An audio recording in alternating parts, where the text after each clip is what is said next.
அனைவருக்கும் வணக்கம். நான் உங்கள் ஈரோடு மாவட்ட தேர்தல் அதிகாரி மற்றும் மாவட்ட ஆட்சியர் ராஜகோபால் சுங்கரா பேசுகிறேன்.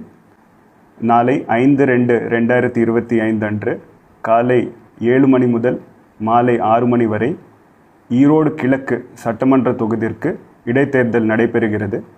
இதனை முன்னிட்டு ஈரோடு கிழக்கு சட்டமன்ற தொகுதிக்குட்பட்ட பகுதிகளில் பொது விடுமுறை அறிவிக்கப்பட்டுள்ளது. மேலும் ஈரோடு கிழக்கு சட்டமன்ற தொகுதியில் வாக்களிக்க உள்ள அரசு மற்றும் தனியார் நிறுவன பணியாளர்கள் ஈரோடில் உள்ள மற்ற பகுதிகளிலும் அருகாமையில் உள்ள மாவட்டங்களிலும் பணியாற்றினாலும் அவர்களுக்கும் ஊதியத்துடன் கூடிய விடுமுறை இந்திய தேர்தல் ஆணையம் அறிவித்துள்ளது. இந்த நல்ல வாய்ப்பினை பயன்படுத்தி தங்களுடைய ஜனநாயக கடமையாற்றுமாறு தாழ்மையுடன் கேட்டுக்கொள்கிறேன். நன்றி, வணக்கம்.